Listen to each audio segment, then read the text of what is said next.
Стреля с къса стрелба, обаче за 3. Арнет там топката беше право в ръцете му, нямаше кой да му попречи. Арнет, кост от единия до другия кош. Скот не му успява също от тройката. И Алан Арнет, който пък прибира доста борби за рилски спортист. Трета е тази за него. И сега успява да отбележи за 18 на 15. Тази далечна стрелба закучи се на 15 на 18. Има 2 минути. Алан Арнет продължава! 2 точки на Алан Арнет, плюс наказателен удар. Какъв старт на матча само за американски.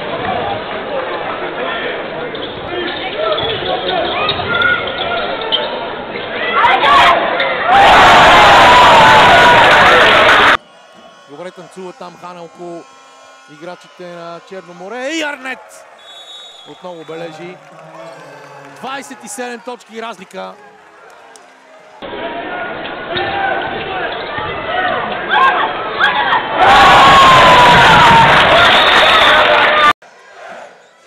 Да видим какво точно представлява тази комбинация. Алан Арнет от средна дистанция. 4 точки подред за Алан Арнет. Червен флаг за морят. Пак Арнет, сешен отново.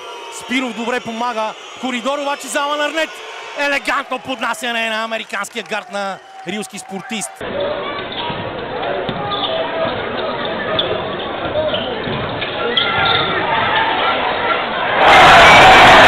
След малко Карамфилов през двама. Добре спечели пространство, намира Арнет. Той атакува и забива мощно. Отлична.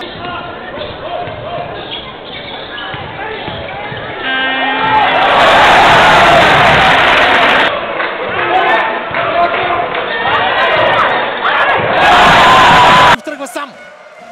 Вади към Арнет. Арнет е сам за 3. И бележи. 2 точки обаче. Стъпи.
Матч, връщайки се от дефицит от 27 точки.